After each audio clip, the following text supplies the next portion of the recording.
네, 우리 기자단 여러분, 한 6개월 이상 이렇게 짐짝 실려 다니듯이 다니다가 처음으로 이렇게 같이 식사하는 것 같아요. 하여튼 고생 많으십니다. 그리고 새해 복 많이 받으시고요.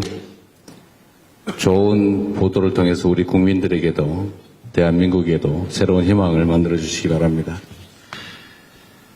새해가 되자마자 첫 외교 일정으로 중국을 방문했습니다. 네, 이번 중국 방문은 변화하는 국제 질서 속에서 우리 대한민국의 국익을 더욱 단단하게 하고 한중 관계를 보다 안정적이고 성숙한 방향으로 발전시키는 중요한 외교 일정입니다.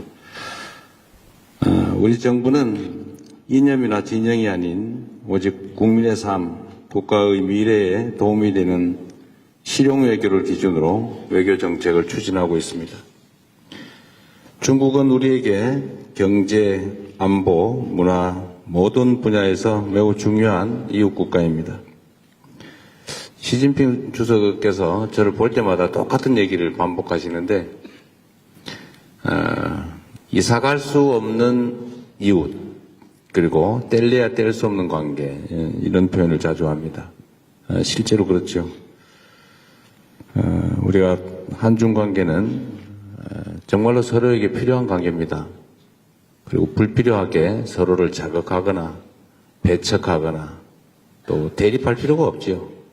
있는 환경을 잘 활용하면 더 나은 환경을 만들 수 있는데 왜 불필요하게 또 근거 없는 사안들을 만들어서 갈등을 촉발하는지 이해가 안 됩니다.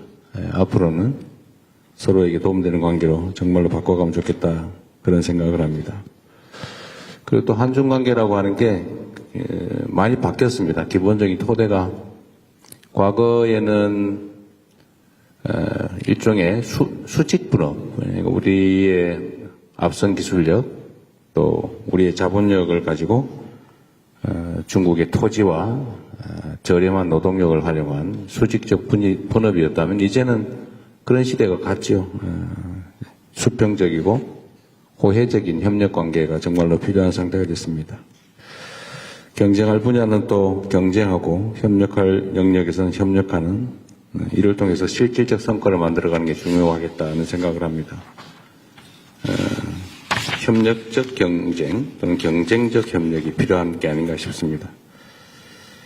특히 경제협력 분야에서 안정적인 관리, 특히 최근에 문제되는 공급망 협력, 또 한반도 평화와 영내 안정 문제에 대해서 방문 기간 동안에 진지하고 책임 있는 대화가 이루어졌습니다.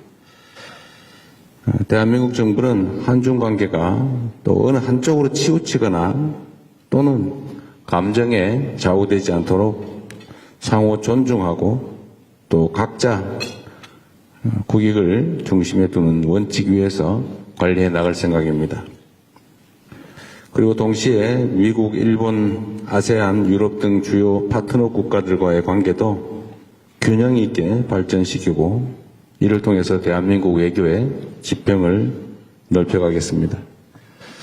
언론인 여러분께서 국민의 눈과 귀가 되어주시는 만큼 우리 정부는 외교의 과정과 성과를 가능한 한 투명하게 설명드리려고 합니다. 또 국민들께서 이해하실 수 있도록 소통하는 데 최선을 다할 것입니다. 이번 순방과 관련해서 궁금하신 점 또 지적하신 부분이 있으시면 시간은 저는 상관없는데 필요한 말씀이 있으면 해주시기 바랍니다. 네, 정말 고생 많으셨어요. 이번에도 좀 여유있게 일정을 좀 잡아보자고 했는데 겨우 몇 시간 정도 할애한 것 같습니다. 앞으로는 우리 일정팀들이 조금 더 여유있게 해주면 좋겠어요. 저도 못 살겠어요. 너무 힘들어서. 겨우 저도 한나절 정도 시간이 확보됐던 것 같습니다. 어쨌든 이번 방중은 생각보다 더 많은 진전들이 있었던 것 같습니다. 교감도 많이 이루어졌던 것 같고 또 여러 예를 들면 대립할 수 있는 사안들에 대해서도 아주 원만하게 해소할 수 있는 길을 찾아냈던 것 같습니다. 질문이 있으시면 제가 가능하면 짧게 하려고 노력하는데 그게 잘 안 돼요. 저도 하고 싶은 말이 있기 때문에.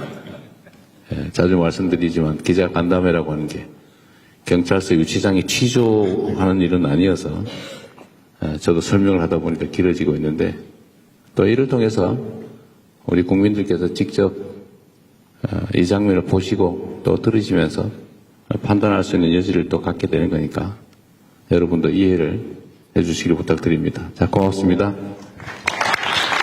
네, 말씀 감사합니다. 네. 언론인 여러분, 박수 치면은 무슨 내기라는 소리 듣는 거 아시죠? 그 박수 안 치셔도 됩니다. 네, 네, 고맙습니다. 네. 네, 박수가 습관적인데. 다음으로 이제 순방 기자단과 대통령님과의 자유로운 질의응답 시간 갖겠습니다. 네. 저희 평소 하는 대로 질문 있으신 분들 손 들어주시면 제가 인지 가능한 대로 바로 마이크 드리겠습니다. 가장 먼저 손 들어주신 옆자리에 앉아 계시죠?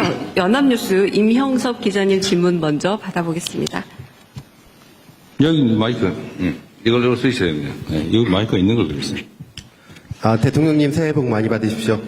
연초부터 정상회의 일정 고생 많으십니다. 저는 좀 전에 이번 방중에서 생각보다 진전이 있다고 말씀을 하셨는데, 문화교류 관련, 민간교류 관련 문화교류, 그 중에서도 한한령 문제를 좀 여쭤보고 싶습니다. 그동안 한한령 때문에 사실상 양국의 문화교류에 많은 제약이 있어 왔는데요. 이번 정상회담을 계기로 조금 이 부분에 개선될 조짐을 좀 느끼셨는지, 그리고 우리 국민들이 구체적으로 어느 시기 정도가 되면 좀 가시적인 성과를 조금 볼 수 있을 걸로 기대하고 계신지 이 부분 질문 드리겠습니다. 네, 이게 꽤 오래된 의제여서 사실 중국 정부는 한한령은 없다라고 계속 말해왔죠. 그런데 이번에는 좀 표현이 다른 점들이 있었습니다. 석자얼음이 한꺼번에 언 것도 아닌데 또 한꺼번에 다 녹겠냐.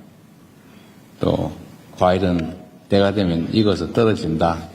이렇게 직접 시 주석께서 말씀하셨는데 그게 정확한 표현인 것 같습니다. 이제 그렇게 노력하겠다. 근데 어떻게 갑자기 바뀌면 없다고 한 게 있는 게 되잖아요. 그런 점들을 서로 이해해 줄 필요가 있겠다는 생각이 듭니다. 봄도 갑자기 오진 않아요. 시간이 필요하죠. 과정이 필요하니까. 실무부서에서 이제 구체적 협의를 하라고 말씀하셨기 때문에 실제 협의가 이루어질 겁니다. 그리고 가능한 범위 내에서 점진적으로, 단계적으로 또 질서 있게 그들의 표현에 따르면 질서 있게, 유익하게, 건강하게 이 문제는 잘 해결될 겁니다. 조짐 정도가 아니라 이제 명확한 의사표명이라고 저는 생각합니다. 시기나 방식이나 이건 뭐 또 분야마다 또 여러 가지 그 대상의 특성에 따라 좀 달라지겠죠. 무한대로 또 할 수는 없는 게 또 그 사회주의 체제의 또 속성이기 때문에 100% 완전히 또 방치할 수도 없는 그들의 입장도 이해해야 되겠죠. 그래서 협의가, 구체적 협의가 좀 필요할 겁니다. 너무 서두르지 않고 우리도 지금까지도 뭐 아예 제로 상태로 이렇게 오랜 세월을 보냈는데 조금씩 단계적으로 원만하게 해나가면 될 것 같습니다. 네. 이번에는 좀 이쪽 테이블로 가보겠습니다. 네. 가운데 테이블 계신 SBS 강청화 기자님 먼저. 네.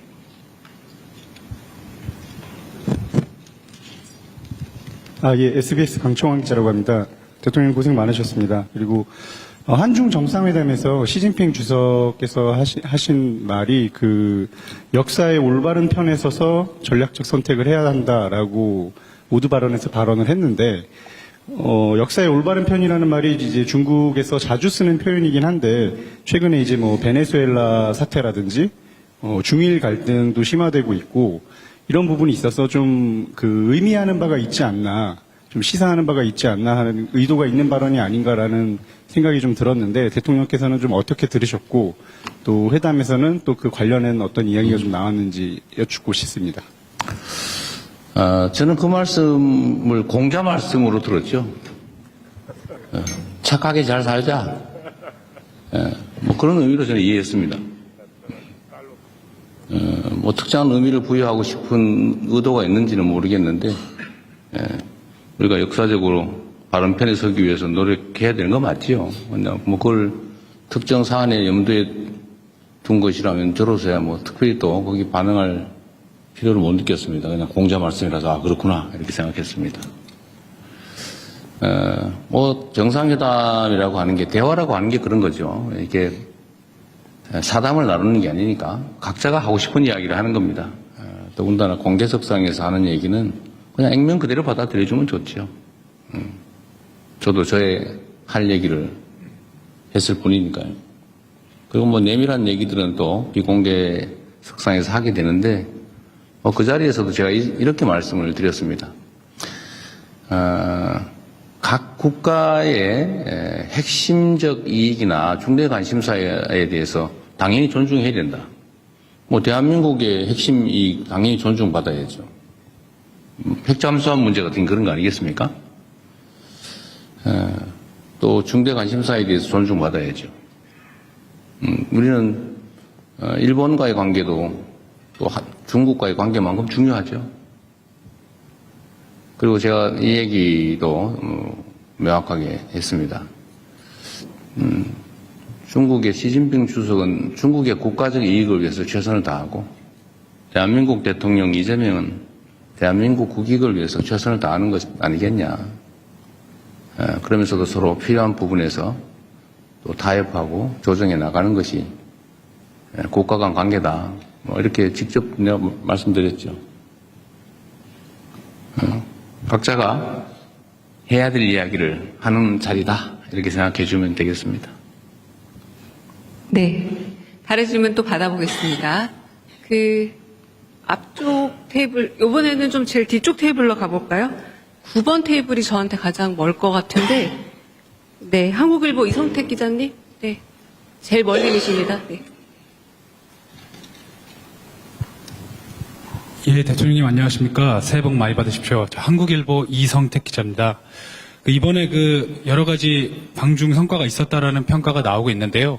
그중에서 이제 한반도 평화 안정 관련해가지고 중국이 건설적인 역할을 하는 것으로 이렇게 확인된 부분이 성과로 좀 꼽히고 있습니다.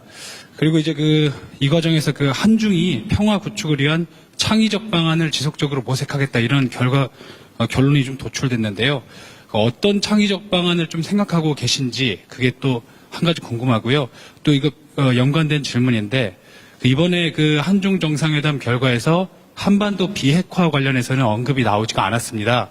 그래서 이걸 두고서 오히려 북한을 대화의 장으로 이끌기 위한 전략이라는 평가도 있고 아니면은 중국의 한반도 비핵화 의지가 후퇴됐다 이런 상반된 평가도 있는데요. 비핵화가 공식적으로 거론되지 않은 이유 그리고 두 정상께서 한반도 비핵화 관련해 가지고 어떤 인식을 좀 모으셨는지 들어보고 싶습니다. 정상 간의 대화의 가장 중요한 부분은 구체적 사안에 대한 해법 이런 것도 있겠지만 더 중요한 것은 신뢰죠. 시 주석께서도 그런 말씀을 하시더군요. 말은 쉽게 할 수 있다.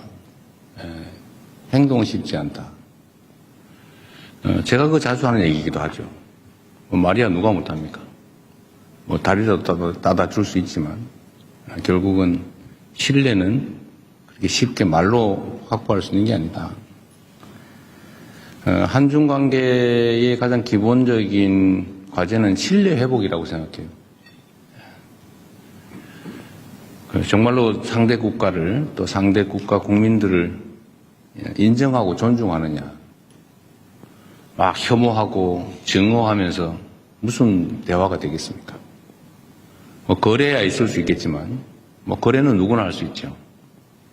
그러니까 대화하고 소통하고 서로 존중하면서 쌍방이 모두 도움되는 일을 찾아가는 것은 뭐 그렇게 쉬운 일은 또 아닙니다. 국가 간 관계라고 하는 것도 뭐 차이가 있지요. 다른 점도 있고 서로 마음에 안 드는 점도 있고 또 공통의 과제도 있고 또 서로 함께 좋아하는 점도 있겠죠. 그러나 그 차이들은 좀 줄여나가고 또 갈등적 요소는 또 최소화하고 이해하려고 노력하고 또 상대의 입장을 존중하고 또 공통으로 추구하는 가치들에 대해서는 또 함께 힘써 노력하고 또 이러다 보면 관계는 개선이 되겠죠. 큰 방향이 어긋나는 쪽으로 가느냐 또 함께하는 쪽으로 가느냐 이 방향이 중요하지 않습니까? 그 방향에서 제일 크게 영향을 미치는 것은 결국 정상 간의 신뢰 그리고 아주 근본적으로는 각국 국민들의 마인드겠죠. 싫어하는 마인드를 갖느냐 아니면 공감하고 존중하는 마인드를 갖느냐 중요합니다. 저는 한국과 중국이 정말로 떨어질 수 없는 이웃이고 우리 입장에서 보면 중국은 세계 최대 거대한 시장이죠. 좀 무한한 가능성을 가진 땅입니다. 거기를 왜 우리가 배척합니까? 뭐 거기를 빼놓고 뭐하러 저기 멀리 가서 고생합니까? 물론 먼 곳도 버릴 것도 아니지만 가까운 곳에 저 거대한 가능성 잠재력을 방치하거나 아니면 심지어 배척할 필요는 없죠. 국가 지도자가 그런 행태를 보이면 국민들이 고생하지 않습니까? 기업들이 고생하죠. 그래서 이번 정상회담에서는 한중 간의 신뢰 회복, 또 한국과 중국 국민들 간의 우호적 인식, 공감을 좀 확대하는 데 중점을 뒀다는 말씀을 드리고 그 점에서는 매우 큰 성과가 있었다고 생각합니다. 당연히 한반도를 중심으로 한 평화와 안정은 중요한 의제이죠. 당연히 아주 긴 시간 깊이 있는 논의를 했습니다. 그러나 이게 우리가 있는 얘기를 모두 대외적으로 공개를 하는 게 바람직할 때도 있고 또 그게 불필요한 오해를 낳을 수도 있거나 뭐 이렇기 때문에 일부만 얘기하는 겁니다. 한반도 평화와 안정이 중국에게도 매우 중요한 관심사라는 점은 당연히 공감했습니다. 우리 대한민국 입장에서도 국가 존속의 문제 또 대한민국 성장 발전에 크게 영향을 미치는 중요 의제인 건 또 명백하죠. 제가 중국 측에 요청을 한 게 있습니다. 북한의 핵 문제를 포함해서 한반도의 이 문제에 대해서 좀 중재 역할을 좀 해주면 좋겠다. 우리는 모든 통로가 막혔다. 신뢰가 완전히 제로일 뿐만 아니라 적대감만 있다. 그래서 우리는 노력하지만 지금 현재는 완전히 차단된 상태라서 소통 자체가 안 되니까 중국이 그 중재자 역할을, 평화의 중재자 역할을 좀 해주면 좋겠다. 이렇게 얘기했습니다. 시 주석께서는 지금까지 노력을 평가하고 인내심을 가질 필요가 있다. 이런 얘기를 했습니다. 근데 인내심에 관한 얘기는 시 주석뿐만 아니라 이창 총리도 똑같은 얘기를 하더군요. 인내심 얘기를. 그 말이 맞습니다. 우리가 꽤 오랜 시간 동안에 북한에 대해서 군사적 공격 행위를 했지 않습니까? 사실 북한에서는 엄청 불안했을 겁니다. 우리가 상대와 대화하려면 상대의 입장을 이해해야죠. 또 우리 북한 편들었다고 종북이라고 할 겁니까? 그러니까 이건 냉정한 현실이죠. 엄청난 경계심과 적대심을 유발했습니다. 대화가 쉽지 않죠. 꽤 오랜 시간 그렇게 싸워온 업보라고 할까? 싸워온 적대가 있기 때문에 여기에 완화돼서 좀 대화가 시작되려면 많은 시간과 노력이 필요합니다. 그리고 주변의 역할도 필요하죠. 중국에 그 부탁을 했고 중국은 어쨌든 그 역할에 대해서 노력해 보겠다고 합니다. 한반도 핵 문제도 당연히 심각하게 논의하죠. 제가 얘기한 건 그런 겁니다. 서로 상대방이 결코 받아들일 수 없는 이야기를 주장만 하면 아무것도 이루어지지 않는다. 그리고 현실에 입각해서 서로가 수용할 수 있는 합리적인 안을 도출해야 한다. 주변 국가든 북측이든 우리 한국이든 다 수용할 수 있는 방안을 찾아내야 된다. 그래서 하나의 공감할 수 있는 사안은 있죠. 예를 들면 북측 입장에서는 체제 안전,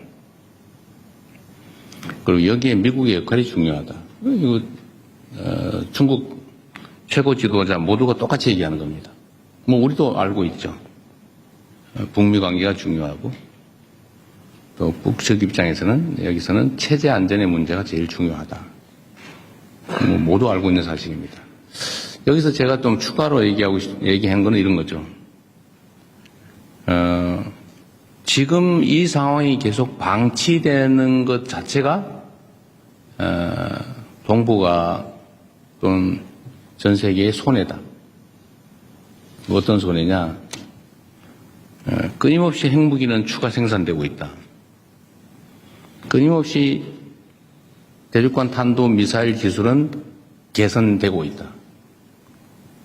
체제 유지에, 체제 보호에 필요한 만큼의 생산이 이루어진 다음에 추가 생산되는 핵무기는 아마 국경 밖으로 유출될 가능성이 높아진다.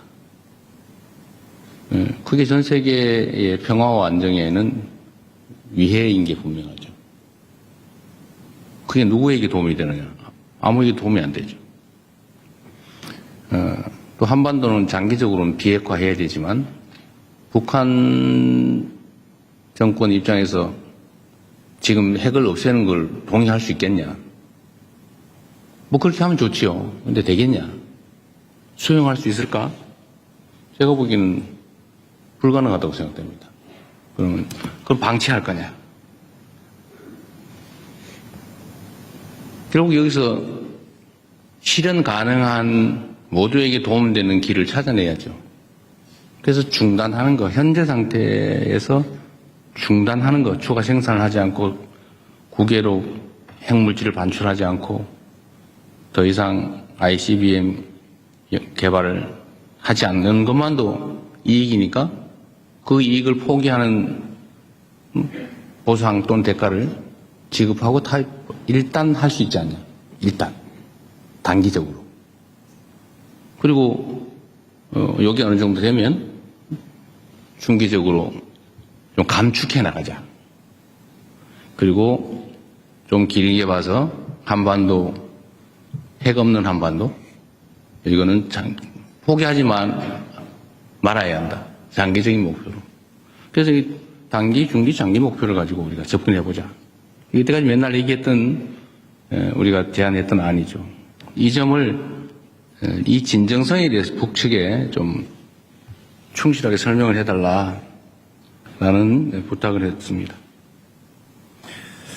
그렇게 끊임없이 또 시간을 갖고 노력해 봐야 되겠죠. 안 하는 것보다 나으니까. 또 해야 되니까. 이런 점에 대해서 중국 측에 공감이 있었다는 말씀을 드립니다.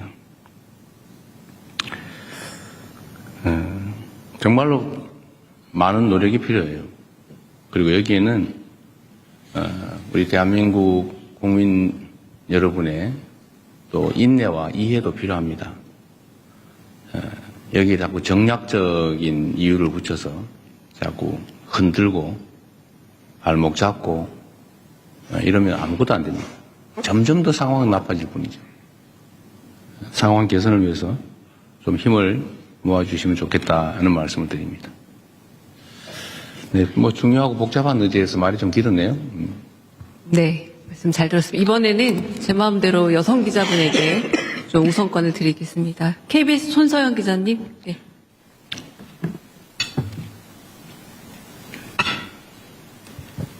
네, 대통령님 일정 소화하시느라 고생 많으셨습니다. KBS 손소영입니다. 어제도 말씀하셨고 이제 양국 우호 증진을 설명하시면서 좀 혐중 혐한 정서를 해소하는 문제의 중요성을 말씀하셨는데요. 중국 측 시주석이나 이제 고위 인사들과 만나시면서 중국 측도 이런 문제에 대한 우려를 좀 표명했는지 그런 점들이 좀 궁금하고요. 이게 어쨌든 시간을 갖고 좀 해소해야 될 문제이긴 하지만 단기적으로 조금 뭔가 문제 해결이 필요할 것 같은데 그런 방안에 대해서는 좀 어떤 고민하고 계신지 여쭙고 싶습니다. 말씀드린 것처럼 가까운 이웃이고 떠날 수 없는 관계이고 거대한 잠재력인데 우리가 배척하고 피하면 우리 손해죠. 그런데 꽤 오랜 기간 동안에 혐중혐한 정서라고 하는 게 양국이 상당히 광범하게 또 지속적으로 또 악화되면서 정말 양국에 큰 피해를 입혔습니다. 저는 대한민국이 훨씬 더 큰 피해를 입었다고 생각해요. 중국의 예를 들면 상품 서비스 수출이 지금 많이 나빠졌죠. 그래서 홍콩을 제외한 무역 수지가 지금 적자로 전환됐습니다. 왜 그렇게 됐냐? 중국 사람들 입장에서 한국 상품 보면 싫은 거죠. 원래도 그렇잖아요. 한국 상품이나 문화가 좋으면 막 화장품도 사고 싶고 물건도 사고 싶고 놀러도 가고 싶고 그런 건데 자꾸 싫어하니까 주변에서 또 싫은 감정이 드니까 그럼 나빠지죠. 대한민국도 마찬가지죠. 그래서 이게 계속 악순환이었는데 이 점을 개선해야 된다라는 점에 저나 또는 중국 국가 지도자 모두가 동의했어요. 어떻게 개선할 거냐. 제가 근거 없고 불필요한 혐중 조장, 혐오 조장 이건 없어야 되겠다. 무슨 부정선거를 중국이 어쩌고저쩌고 이런 정신 나간 소리를 해서 그 감정을 상하게 하면 되겠습니까? 근거도 없고 불필요하죠. 그래서 제가 국무회에서도 여러 차례 지적하고 또 명백한 허위 주장이나 행동에 대해서 엄격한 제재를 가하고 있고 또 이것 때문에 사실 많이 줄어들긴 했고 이 점에 대해서 중국 정부나 중국 국민들이 많이 또 알게 되면서 호감도가 많이 개선된 것 같습니다. 앞으로도 계속 혐중 혐한을 조장하거나 또 선동하거나 이런 데에 대해서는 우리가 억제를 위한 노력을 계속해야 되겠습니다. 중국 측에도 제가 그런 얘기를 했죠. 대한민국이 혐중 선동을 하는 뭔가 근거 비슷한 거 이런 게 좀 최소화돼야 된다. 증표가 필요하다. 그게 소위 문화 콘텐츠 진출 제한 같은 거다. 제가 이런 지적을 했죠. 그래서 그게 내가 보기도 사실인데 한국 영화 잘 안 틀고 한국 공연 잘 못하게 하고 실제 현장에는 그러니까 국가 정책은 아니라고 하지만 그게 개선되지 않고 있으면 그게 공격의 빌미가 된다. 근거가 된다. 아까 근거 없는 불필요한 이런 얘기했지만 근거가 있지 않냐 그런 거는 그런 걸 그래서 신속하게 좀 해소되는 걸 보여줘야 된다. 그리고 한중 관계가 서로 협력적이고 우호적이라는 걸 보여줄 필요가 있다.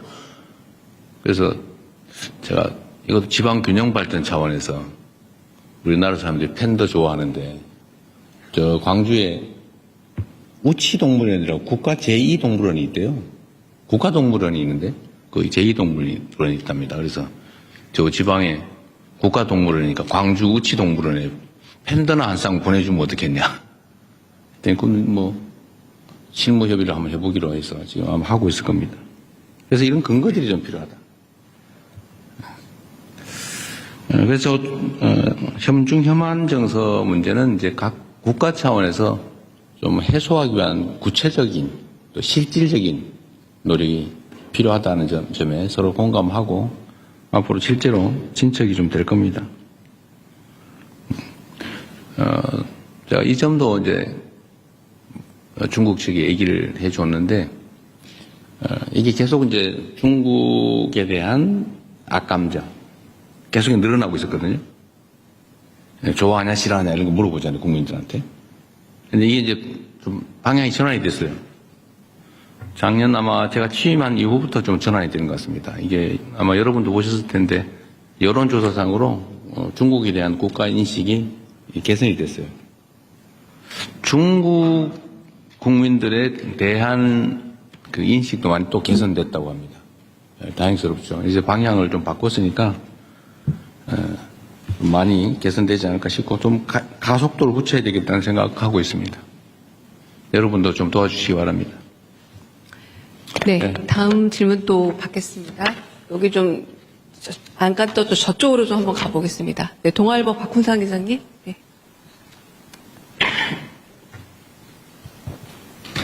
예, 동아일보 박훈상입니다.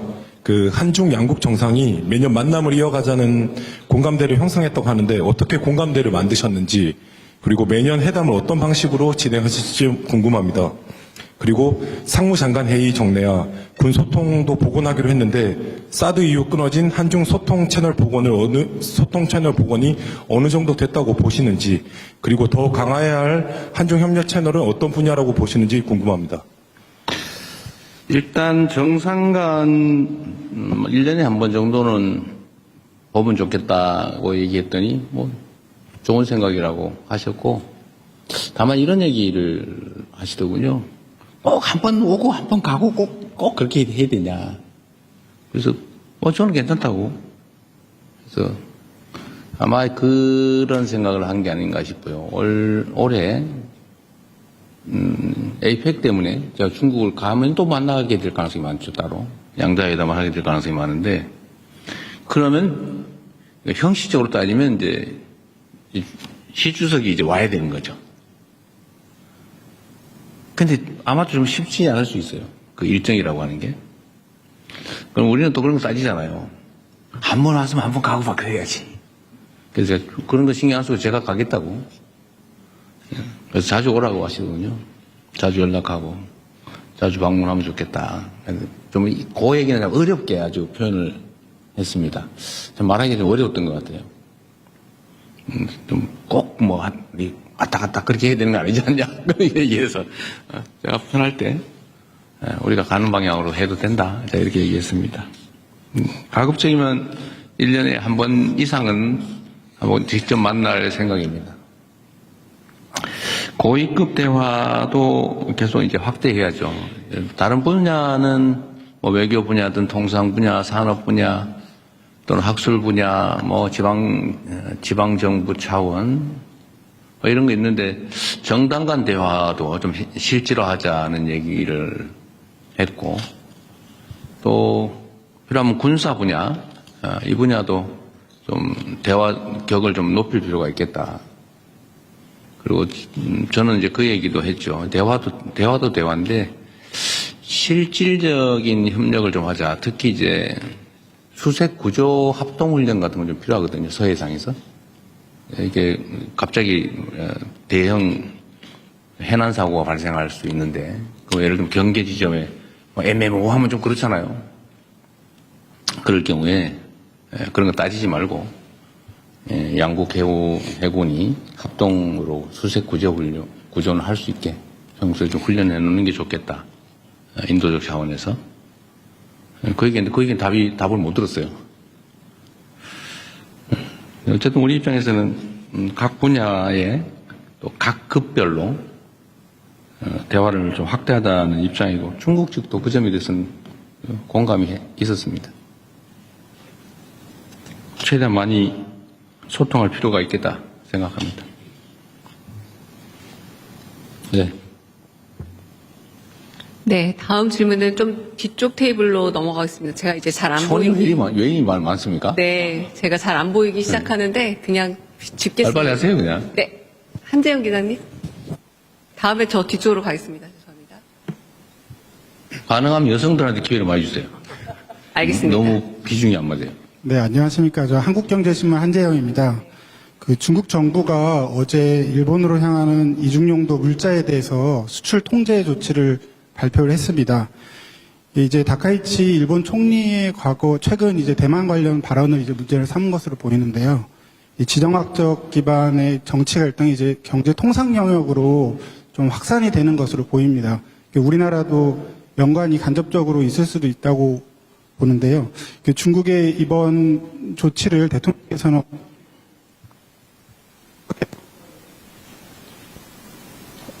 어떻게 평가를 중일 간의 갈등을 대통령께서 좀 적극적으로 중재하실, 또 특히 이제 경제 통상 영역에 있어서 갈등을 중재하실 또 생각이 있으신지 궁금합니다.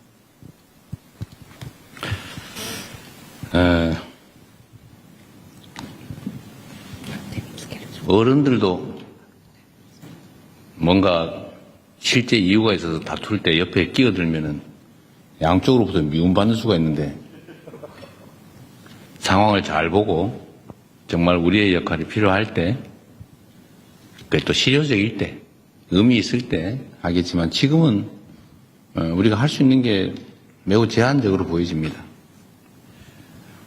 나설 때 나서야지, 안 나설 때 나서면 별로 도움이 안 될 수도 있어요.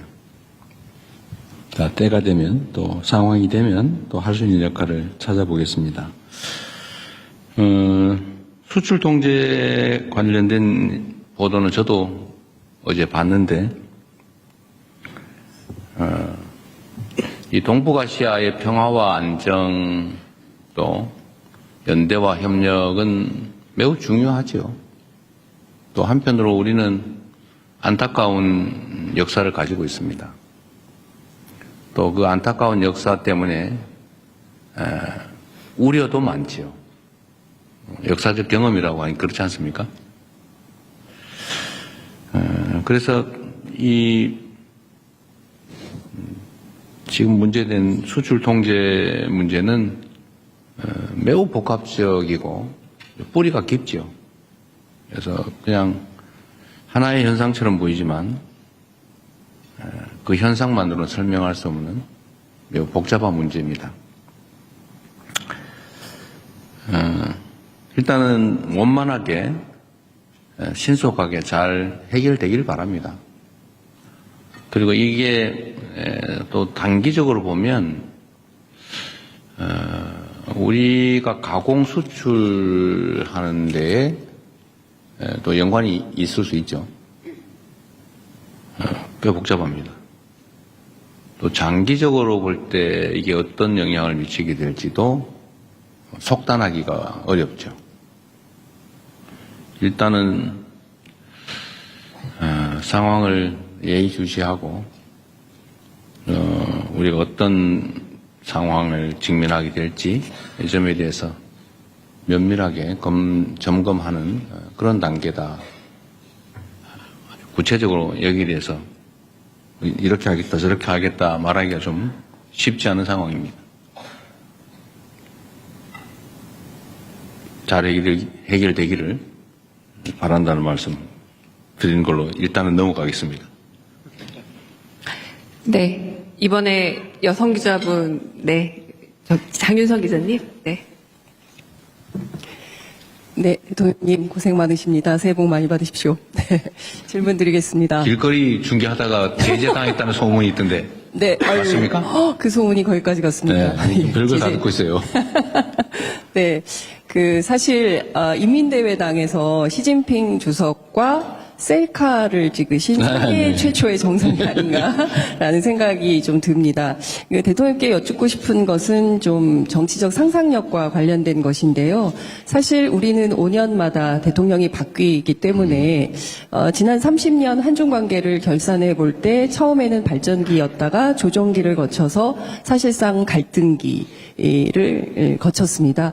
이후에 이제 미래의 한중 협력 30년의 상, 이를테면은 흔들리지 않는 협력 관계가 가능할지, 특히 여기 살고 있는 제중동포들 같은 경우에는 그 정권이 바뀔 때마다 또 삶에 상당히 큰 영향을 받기 때문에 대통령께서 생각하시는 어떤 정치적 상상력을 좀 말씀을 좀 해주시면 좋을 것 같습니다.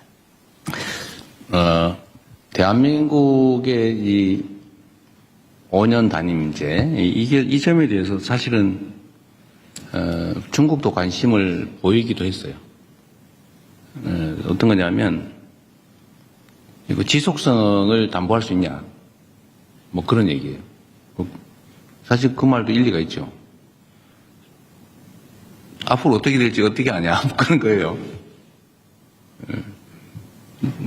이게, 일본도 사실은 일당이 계속 집권을 하고 있죠. 우리 주변 국가들을 보면 거의 대부분 그래요.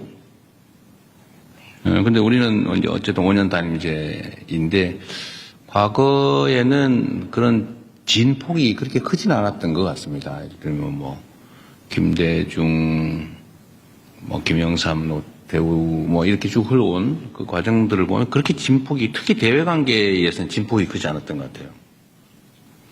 그런데 최근에, 전체적으로 진폭이 커졌는데, 대외 관계에서 이 상상 이상의 급변이 있었던 겁니다. 황당무계했을 거예요, 주변에서. 이제는 어떻게 믿지? 지금 얘기를 잘하면 나중에는 어떻게 될지 어떻게 믿나? 뭐 이렇게 된 것 같습니다. 미국에 똑같은 현상이 있다고 제가 들었거든요. 미국도 대외 정책 분야는 민주당이 집권하든 공화당이 집권하든 큰 변화가 없다.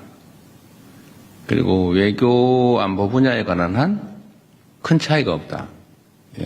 어느 당이 집권하든. 근데 최근에는 엄청나게 다르다고 해요. 우리는 가장 최근의 경험으로는 완전히 천당과 지옥을 왔다 갔다 해버려가지고 뿌리끝이 흔들려 버린 거죠. 대외 정책이. 특히 동북아 부분은 그런 것 같아요. 더 심한 것 같습니다. 이 점에 대한 우려가 있는 건 사실이에요. 이번에 우리가 한중 관계 개선에 이제 양자가 정말 일치된 생각을 가지고 있고 또 그러기 위해서 실제로 노력하는 거죠. 중국 입장에서도 한국의 존재가 정말 중요하거든요. 그런데 한국이 이게 보니까 어느 날은 토끼였다가 어느 날은 갑자기 이리가 되었다가 막 이래버리면 불편하잖아요. 그렇게 지속적인 정책 결정하기 어렵죠.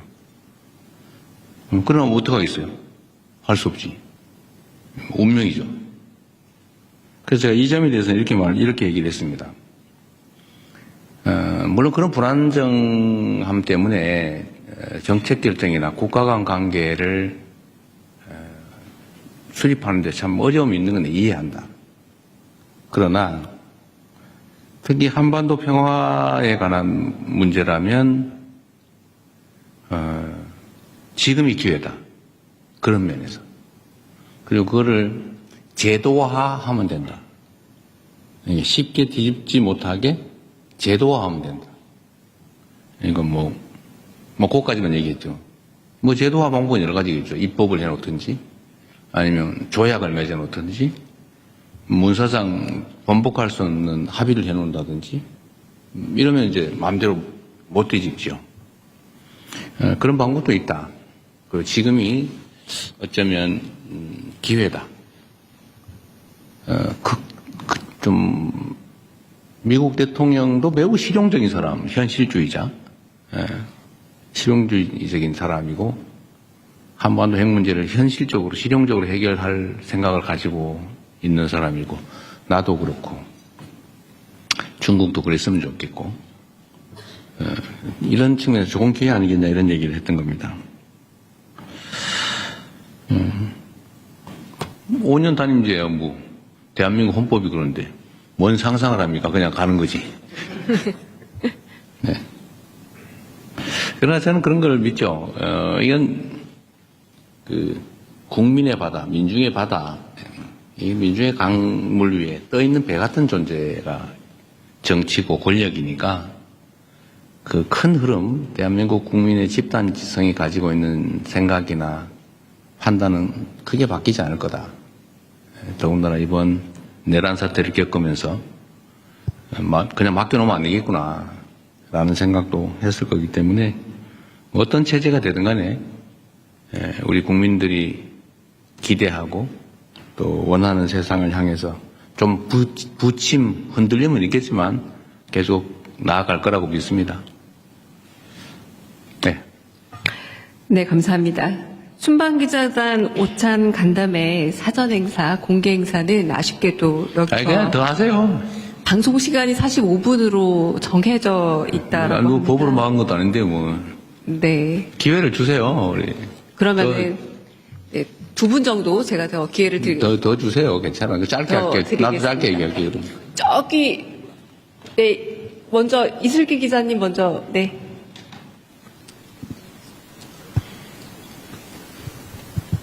대통령님 질문 드릴 기회 주셔서 감사합니다. 저 조선비즈 이슬기 기자입니다. 이번 정상회담에서 결국 근거 없는 혐오 정서를 해결해 나가자라는 게 이번 회담의 골자라고 좀 생각이 되는데요. 다만 이제 우리 국민들이 서해 구조물이나 오래된 미세먼지 문제, 특히 사실 쿠팡의 그 정보 유출 사태 관련해서 중국인 직원 이런 문제들이 사실 있지 않습니까? 그래서 이런 것에 근거해서 우리 국민들이 사실 중국에 대한 반감이나 약간의 우려, 불편함 이런 감정을 갖고 계신 것도 사실입니다. 그래서 이거와 관련해서 좀 두 분이 허심탄회한 대화를 나누셨을 거라고 생각하는데요. 마침 우리가 사이버 안보 관련한 MOU도 체결했고요. 그래서 이런 부분에 대해서 중국이 나름의 배경을 좀 알고 있는지 두 분이 좀 어떤 대화 나누셨는지 여쭙고 싶습니다. 근거 없고 불필요한 혐오 선동에 대해서 우리가 경각심을 가지고 엄히 제재해야 된다는 점은 뭐 명백하죠. 쿠팡의 그 범죄 행위자가 중국 사람이다. 어쩌라고요? 일본 사람이면 그러면 그때부터 일본 사람 미워할 겁니까? 그러면 쿠팡에 그 미국 사람이 있으면 이제 미국 무지하게 미워해야 되는데 그건 왜 안 하는 거예요, 도대체? 아무런 그야말로 그것도 근거 없는 얘기죠.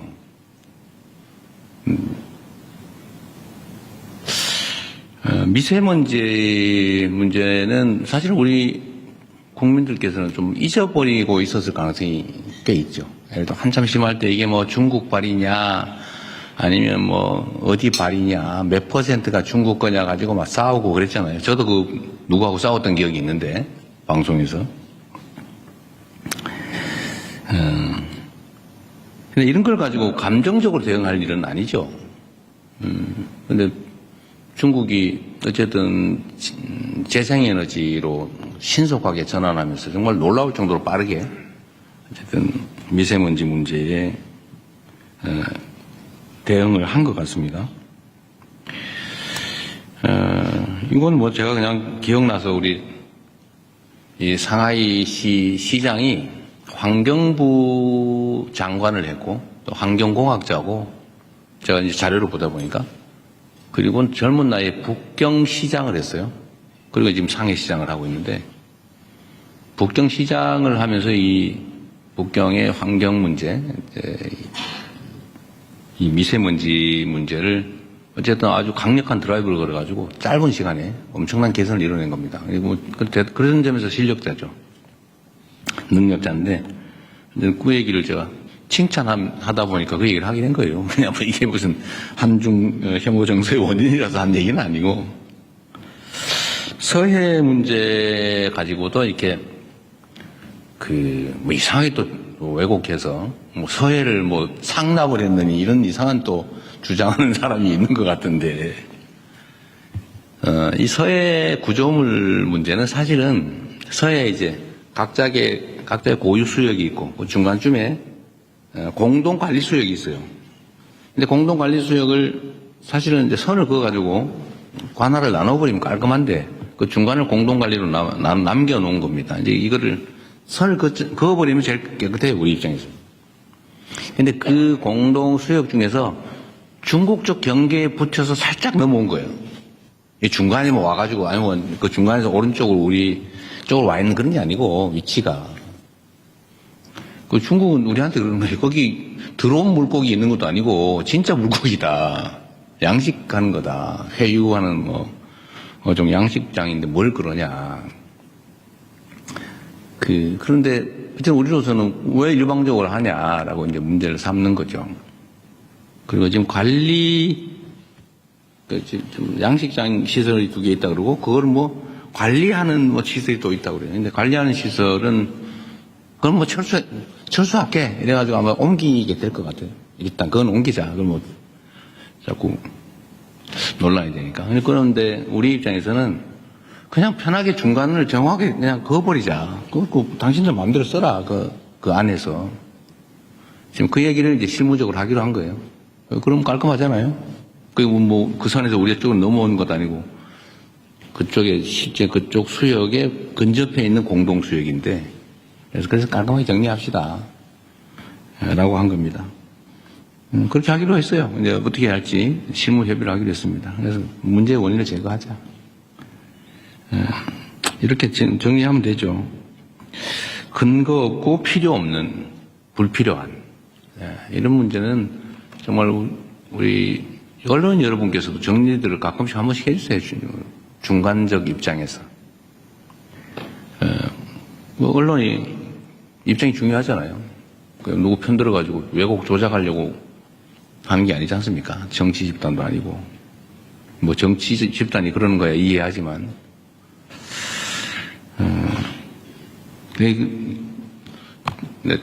붙여서 내가 얘기 한번 얘기했다. 참 신통한 게 있었는데, 예를 들면 말입니다. 검찰이 기소해가지고 법원이 검찰의 기소가 잘못됐다고 판결을 하면 우리는 통상적으로는 잘못 기소한 검찰을 비판해요. 이거 맞잖아요, 그게. 왜냐하면 최종 판단권은 법원이 가지니까. 그런데 희한하게 거기에 이재명이나 민주당이 관계가 되면은 법원이 판단이 잘못됐다고 검찰을 두둔해요. 그 이상하지 않습니까? 왜 항소 안 했냐고 따져요. 기소한 걸 잘 탓해야지. 왜 법원이 판결을 잘못했다고 항소해서 법원의 판결을 뒤집으라고 합니까? 이게 완전히 중립성을 벗어난 거죠. 기준이 정말 그때마다 달라요. 언제는 잘못 기소했다. 무리한 기소다. 원래 무죄 나면 무리한 기소라고 비평하는 거 아니에요? 무리한 기소? 항소하겠다면 혼내야지 오히려. 법원의 판결이 잘못된 게 아니면. 그런데 묘하게 그 검찰이 항소 안 한다고 말이지. 왜 항소 안 했냐고 비난을 해요. 이게 문제다 이거죠. 그래서 이게 서 있는 걸 이렇게 똑바로 안 쓰고 이밖에 삐딱하게 서 있으니까 세상이 삐딱하게 보이나 그런 생각이 들 때가 있습니다. 특히 이런 혐중, 혐한 이런 것들이 국민 경제에 엄청 피해를 주잖아요. 무슨 도움이 됩니까? 손해는 국민들이 받죠. 장사 안 되고 물건 안 팔리고 화장품 진짜 지금 같으면 중국을 석권해야 되는 거 아닙니까? 근데 안 팔리잖아요. 중국에서 잘. 그러니까 엄청나게 손해보고 있는데 그럴 필요가 없다. 그게 공인으로서 해야 될 일 아니겠나 싶습니다. 네, 또. 네, 정말 이번엔 그냥 제가 마지막 질문으로. 다 하라고 그러세요. 10년에 할 일도 없는데 네, 그럼 식사 시간 줄여서 저희가 그냥 가겠습니다. 밥은 후다닥 먹기로 하고. 네, 제가 저쪽에 잘 안 보이는데요. 네, 정환보 기자님이십니까? 네. 안녕하십니까. 경향신문 정환보 기자입니다. 저는 약간 가볍지만 또 의미 있는 질문을 좀 했으면 하는데요. 이번 방중 기간에 강윤정 대변인께서는 백미라는 표현까지 쓰셨는데 샤오미폰 셀카가 되게 국내적으로 화제가 될 걸로 알고 있습니다. 그래서 어떻게 보면 석자 얼음이 한 2자 정도 줄지는 않았을까 싶은 생각이 있는데 대통령께서 주신 선물 외에 사실 석사자상 같은 경우도 간송미술관에서 사실 금액으로 따질 수 없는 엄청난 가치가 있었던 걸로 아는데 반대로 중국 측에서는 저희한테 준 내용이 이제 폭리위안 여사 CD 말고는 알려진 게 없습니다. 그래서 그에 관해서 좀 말씀 듣고 싶습니다. 네. 우리 정한모 기자님 의외로 그 선물 물량에 관심이 많으신 것 같아요. 이 선물은 마음이 중요한 거 아닌가요? 뭐 그건 지적도 일리가 있죠. 근데 우리 선물 교환할 때 보니까 그쪽에는 준비를 많이 했는데 우리가 너무 준비를 적게 해가지고 미안한 생각이 들던데요. 그때 뭐 우리 너무 정말 그쪽에 준 거에 비하면 너무 약소해가지고 우리가 너무 소심했나 이 생각이 들었습니다. 공식 선물. 석사자상은 이 간송 선생이 일제 시대 때인가요? 그때 일본에서 매우 비싼 가격으로 샀다고 해요. 그리고 그분이 언젠가 중국에 돌려줘라라고 유언을 했다고 하더라고요. 그래서 그 간송미술관 측이 중국 측에 이렇게 돌려주려고 오랫동안 노력을 했다고 합니다. 노력을 했는데 그 절차가 잘 진행이 안 됐대요. 근데 마침 제가 그 얘기를 들어서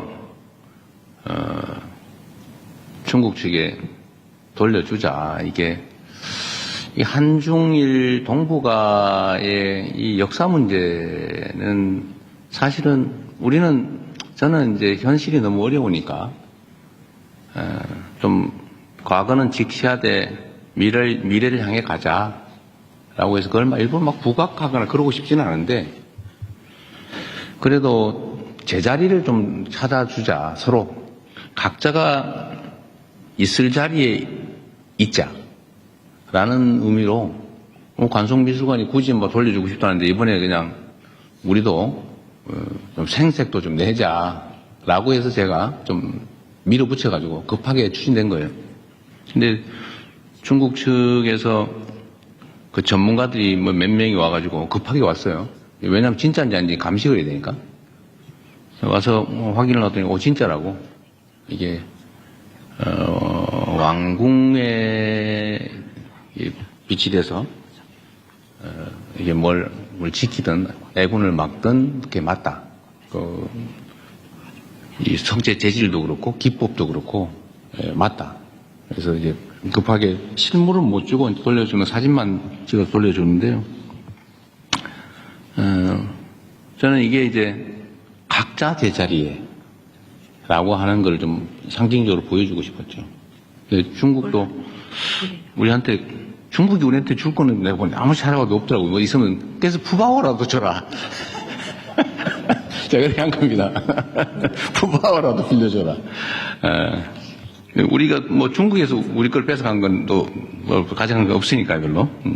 어쨌든 그런 의미였습니다. 각자 제자리에.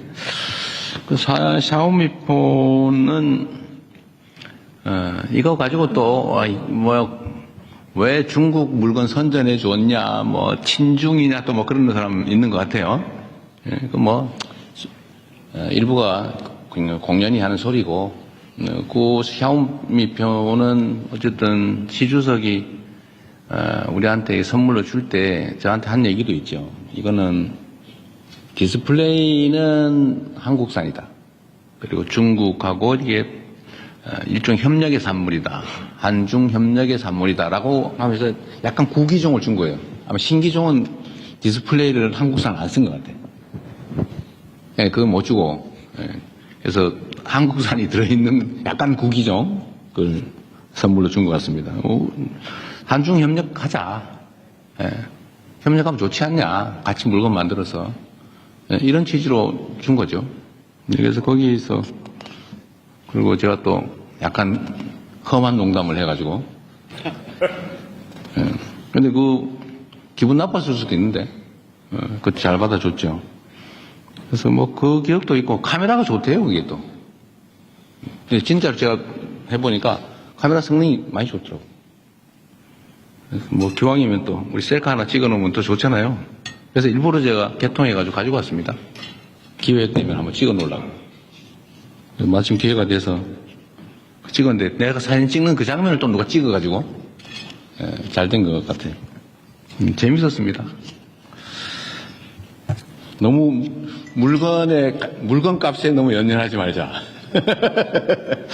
우리 정 기자님. 그리고 참고로 제가 이거를 석사자상 이거를 중국 측에 무상으로 준 건데 원래는 간송미술관 측이 자기들이 무상으로 주고 싶다고 했는데 그건 절차상 안 되고 그래서 결국은 우리가 이제 국가가 양도받아서 중국에 이제 무상 기부를 한 거죠. 근데 간송미술관이 요새 돈이 없어가지고 난리라면서요? 뭐 어디서 보니까? 그런 데는 무상으로 정부에 준다고 그래서 제가 죄값을 쳐서 다 주면 돈이 너무 많을 것 같으니까 조금이라도 줘라. 주는 걸 검토해라. 라고 지금 시켜놓은 상태입니다. 그 제가 우리가 국가 간에 이렇게 외교에 필요해서 쓰면 그걸 뭐 민간에 뺏어가지고 꼭 돈 없어 힘들어하는 데다가 꼭 그럴 필요는 없잖아요. 그래서 제가 일정 정도는 보상을 해주는 걸 검토하라고 시켜놓은 상태입니다. 근데 법률적으로 가능한지 그럼 뭐 적정한 게 어느 정도인지는 또 두고 봐야 되겠죠. 근데 나라가 뭐 민간이 가지고 있는 거를 그냥 속된 말로 뺐다시피 공짜로 받아서 뭐 그럴 필요 없잖아요. 대한민국의 경제력, 재정력 수준이. 그래서 적정하게 가치를 주는 방법을 찾는 중입니다. 네. 네, 정말 이제 마지막 질문 받겠습니다. 이상호 기자님이 벌떡 일어나셔가지고 네, 이상호 기자님 네. 질문 마지막으로 네. 받겠습니다. 대통령님 고생 많으셨습니다. 고발뉴스 이상호 기자라고 합니다. 통상 대통령께서 말씀하시면 이 공간이 꽉 차는 느낌이 있는데 오늘도 참 많은 기사거리를 주셔서 감사합니다. 근데 오늘은 좀 허전해 보입니다. 왜냐하면 대통령께서도 무척 고생하셨지만 이번만큼은 특히 우리 영부인의 활약이 좀 두드러졌던 것 같습니다. 두 분께서 참 많이 준비하시고 사석에서도 두 분이 계시면서도 많이 이렇게 논의를 동지적으로 하셨을 것 같아요. 서로 조언도 많이 하시고 특히 이번 중국으로 향발하시면서 둘이 타심도 하고 자 우리가 한번 둘이 이렇게 한번 분위기를 만들어 보자. 서로 이렇게 팀워크를 짜면서 나눴던 이야기 뭐 불편하시면 안 하셔도 되고요. 부탁드리겠습니다. 그런 거 없습니다. 우리는 그렇게 심각하게 살지 않습니다. 지금 무슨 K-뷰티 행사가 있다고 하더라고요. 그래서 화장품 판매에 도움이 되는 홍보 요원 행사를 하고 있을 겁니다, 아마. 네, 없었어요, 그런 거. 네, 그럼 저희 여기서 그 사전 행사는 마무리 짓도록 하겠습니다. 방송은 여기까지 하지만